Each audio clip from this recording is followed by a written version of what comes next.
हाँ sir, questions आ रहे हैं अदर अदर कॉम्पिटिटिव एग्जाम में, उसके बारे में बात करेंगे। एक होता है पिरामिड वाला क्वेश्चन, दूसरा होता है एनर्जी फ्लो। किसी भी इकोसिस्टम में, पारिस्थितिक तंत्र में एनर्जी का फ्लो, ठीक है, ऊर्जा का जो प्रवाह होता है वो एक दिशीय होता है, किसी एक दिशा में जाता है। और ये जो प्रवाह होता है ये उत्पादक से उपभोक्ता तक, ठीक है, कंटिन्यू चलते रहता है। मतलब बात करते हैं किसी भी इकोसिस्टम में जो एनर्जी का फ्लो होता है, ऊर्जा का प्रवाह होता है, वो प्रोड्यूसर, मतलब जो सबसे नीचे होते हैं प्रोड्यूसर, उसको बोलते हैं उत्पादक। उसके बाद होते हैं कंज्यूमर, उपभोक्ता। उपभोक्ता तीन प्रकार के होते हैं, ठीक है, प्राथमिक उपभोक्ता, द्वितीयक उपभोक्ता एंड तृतीयक उपभोक्ता। ठीक है, इसको बोलते हैं शाकाहारी, ठीक है, हार्बिवोरस। इसको बोलते हैं प्राथमिक मांसाहारी, ठीक है, इसको बोलते हैं सर्वोच्च मांसाहारी।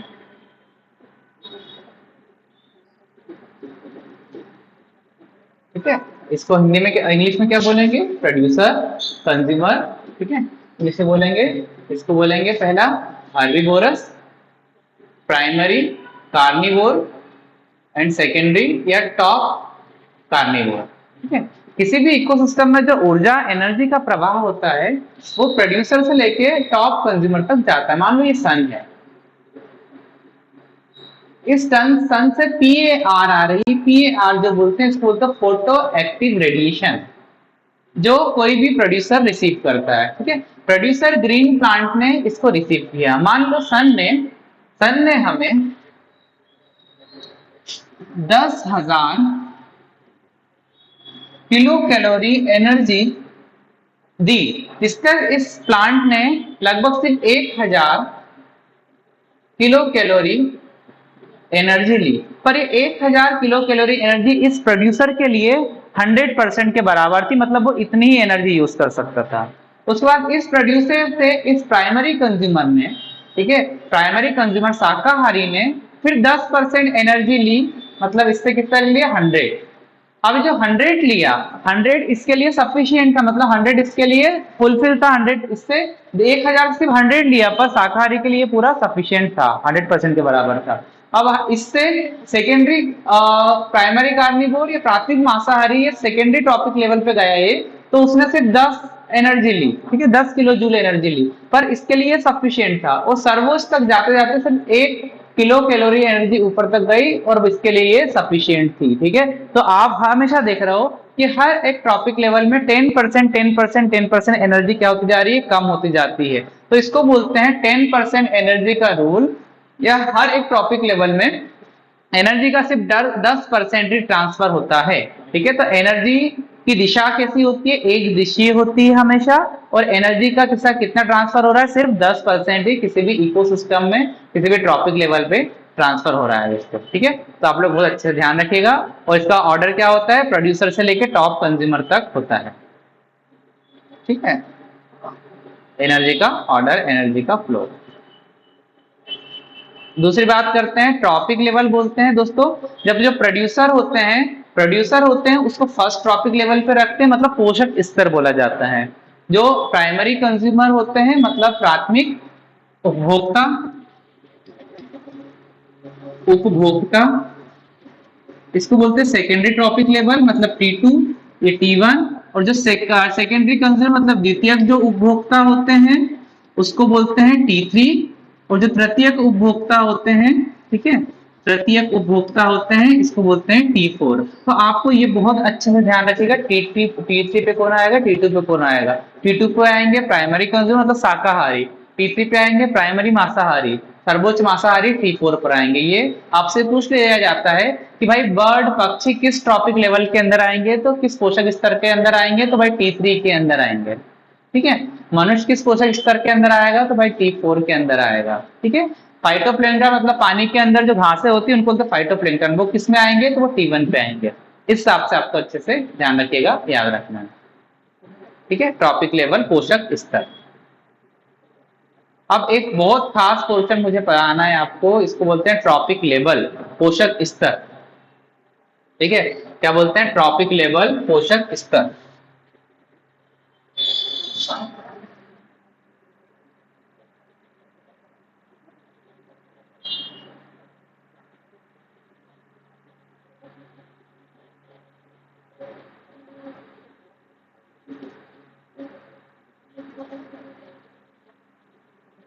ट्रॉपिक लेवल पोषक स्तर है ना।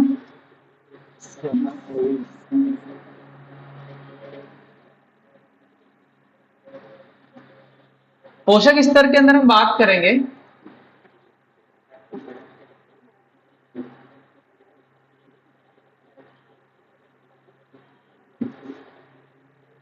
ठीक है, पोषक स्तर के अंदर हम बात करते हैं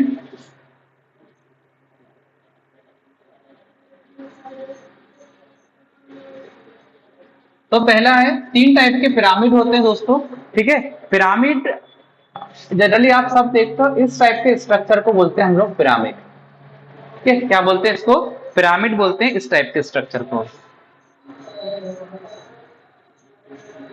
कई बार पीएससी और बहुत सारे एग्जाम में पूछा गया इसका क्वेश्चन, आज आपको पूरा क्लियर हो जाएगा ये क्या होते हैं पिरामिड्स। पिरामिड्स तीन टाइप के होते हैं। पहला होता है नंबर का पिरामिड, दूसरा होता है बायोमास का पिरामिड, ठीक है, तीसरा होता है, पहला होता है नंबर का पिरामिड, दूसरा होता है बायोमास का पिरामिड, तीसरा होता है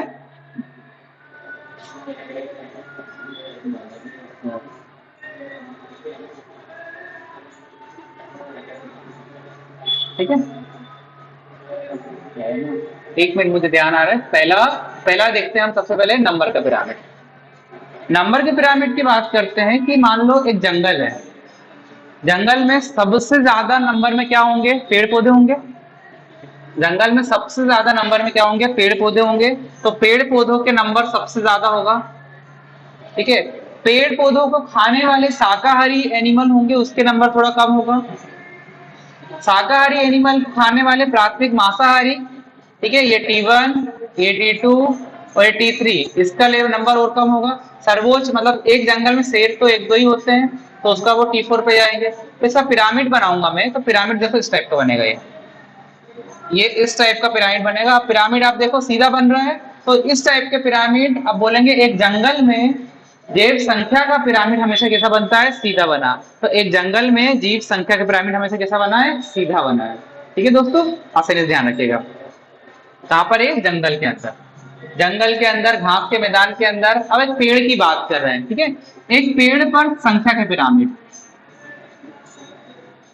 पेड़ पर नंबर या संख्या का पिरामिड कैसे बनेगा? मान लो ये पेड़ है, एक पेड़ है ना, एक पेड़ के ऊपर पक्षी, पेड़ से ज्यादा पक्षी बैठ सकते हैं। उस पक्षी के ऊपर छोटे छोटे इंसेक्ट, वो उन पक्षी से भी ज्यादा होंगे, छोटे छोटे कीड़े मकोड़े। तो आप पिरामिड करना देखोगे तो ये कैसा बन जाएगा? उल्टा पिरामिड। तो एक पेड़ के अंदर नंबर का पिरामिड, संख्या का पिरामिड कैसा बनेगा? उल्टा बनेगा। पर एक जंगल के अंदर संख्या का पिरामिड कैसा बनेगा? सीधा बनेगा। इसको आपको बहुत अच्छे से ध्यान रखना और इजी है कॉन्सेप्ट। ठीक है, अब पानी के अंदर बात करते हैं, तालाब के अंदर संख्या का पिरामिड के। तालाब के अंदर सबसे ज्यादा नीचे देखोगे तो सबसे ज्यादा पेड़ पौधे होंगे, उससे कम क्या होगी? छोटी मछली, उससे कम होगी बड़ी मछली, सबसे बड़ी मछली बहुत कम होगी। तो उसका पिरामिड भी कैसा बनेगा? सीधे बनेगा। तो भाई जीव संख्या का पिरामिड हर जगह कैसा बनता है? सीधा बनता है। बस पेड़ के केस में कैसा बन जाएगा? उल्टा बन जाएगा। ठीक है, ध्यान रखिएगा इसको।